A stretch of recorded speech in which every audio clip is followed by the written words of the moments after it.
Merci. Question de Madame Emeline Kerbidi à Monsieur le ministre délégué chargé du logement. La parole est à Madame Emeline Kerbidi. Merci Madame la Présidente. Madame la Ministre, je souhaite vous interpeller sur la situation du logement à La Réunion et en particulier sur le logement social qui connaît aujourd'hui une crise sans précédent. Les livraisons de logements sociaux, quand on compare la progression d'année en année, n'ont cessé de diminuer. On assiste en un peu moins de 10 ans à une chute vertigineuse. On livrait 3 386 logements en 2014. En 2023, on n'en a livré que 1613. Ces chiffres, vous les connaissez, c'est un chiffre qui est historiquement bas, d'autant plus que le nombre de demandeurs de logement social, lui, est inversement proportionnel. Il augmente chaque année en moyenne de 9%. Et au 31 décembre 2023, on comptait à La Réunion 44 600 demandeurs de logement social. Donc c'est un chiffre qui est astronomique, avec des disparités sur l'île. Dans le sud de l'île, où je suis élue, la demande progresse encore davantage. Entre 2022 et 2023, on comptait un peu plus de 15% d'augmentation des demandeurs d'emploi sur le territoire du Sud. Et seuls 16% de ces demandes, en moyenne, parviennent à être satisfaites. Et dans le Sud, c'est 11%. Donc sur l'intégralité des demandeurs d'emploi, 11% obtiennent un logement social et les autres attendent encore. Alors il y a des conséquences qui sont désastreuses. On a une suroccupation, on n'a pas de décohabitation, donc les gens habitent parents, enfants, grands-parents sous le même toit avec des difficultés sociales que vous connaissez également, et on a de plus en plus de familles à la rue. Alors heureusement, La Réunion est un territoire solidaire où les valeurs de la famille sont encore fortes, mais là vous comprenez qu'avec plus de 44 000 demandeurs d'emploi, même les valeurs familiales ne parviennent plus à endiguer ce problème de logement social. À La Réunion, il y a aussi une incohérence. On est la troisième région de France où le prix du logement social est le plus élevé, dans un département qui compte 36% de sa population qui vit en dessous du seuil de pauvreté.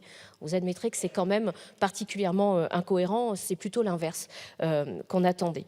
Et ce bilan, alors bien évidemment, c'est un bilan désastreux, c'est un bilan qui est partagé, mais l'État a aussi une part de responsabilité, et je pense notamment à la recentralisation dans le domaine du logement social, puisque CDC Habitat, qui est une filiale de la CDC, qui est elle-même une émanation de l'État, a mis la main sur les différentes sociétés de bailleurs sociaux. CDC Habitat à La Réunion, c'est désormais la Sodiac, la SIDR, la CEMADER et plus récemment la CEMAC.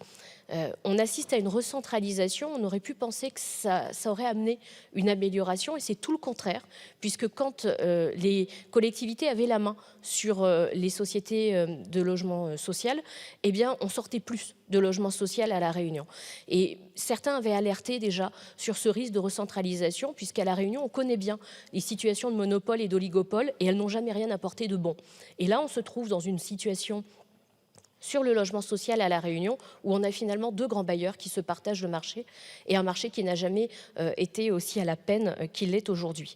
Donc je vous interroge, Madame la Ministre, pour savoir si l'État, finalement, au regard de sa position privilégiée vis-à-vis du bailleur CDC Habitat, compte demander des comptes et contrôler pour que l'on sache la raison pour laquelle les logements sociaux à La Réunion ne sortent plus de terre. Je vous remercie. La parole est à Madame la secrétaire d'État chargée de la citoyenneté et de la ville. Merci Madame la Présidente, Madame la députée Kerbidi. Permettez-moi de vous apporter la réponse de mon collègue Guillaume Kasbarian, ministre délégué au logement. Donc, dans la continuité du plan logement outre-mer 2019-2023, un nouveau plan logement outre-mer portant sur la période 2024-2027 est en préparation pour répondre aux défis que vous venez de souligner de la politique du logement dans les territoires ultramarins. Ce plan s'organisera autour de deux axes.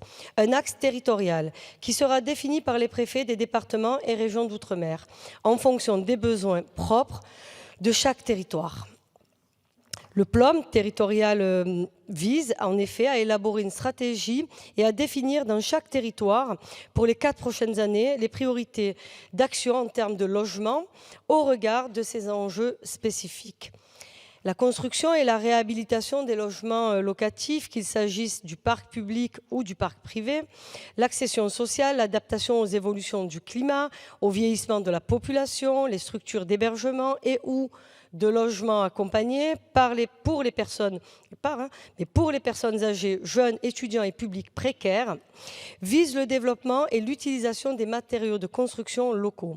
À La Réunion, des séminaires sont actuellement organisés avec l'ensemble des acteurs. À cet égard, la convention rénovée conclue entre le Conseil départemental et l'État, suite au comité interministériel des Outre-mer, alimente positivement les travaux sur le logement des personnes vulnérables. Le deuxième axe, dit transversal, intègre les mesures arbitrées dans le cadre du CIOM par le Premier ministre. Il vise à faciliter les actions des acteurs territoriaux, au premier rang desquels les élus locaux, les élus du territoire, en leur fournissant les outils nécessaires, en levant les obstacles identifiés et en apportant le soutien des administrations centrales. C'est grâce à cette mobilisation, Madame la députée, collective, autour du futur plan logement Outre-mer, que nous parviendrons à faire face ensemble aux enjeux du logement dans ces territoires et en particulier à La Réunion. Je vous remercie. Merci. Vous voulez ajouter quelques secondes parce qu'on est... Oui, brièvement. Dans ce plan, il faudra rajouter, je pense, le contrôle de la CDC et des bailleurs sociaux actuels. Merci. Je vous remercie. Nous avons terminé les questions orales sans débat. Prochaine séance cet après-midi à 15h avec les questions au gouvernement, la proposition de résolution européenne relative à l'adoption d'une loi européenne sur l'espace, la proposition de loi visant à allonger la durée de l'ordonnance de protection et à créer l'ordonnance provisoire de protection immédiate, et enfin la proposition de loi visant à renforcer la réponse pénale contre les infractions à caractère raciste ou antisémite. La séance est levée.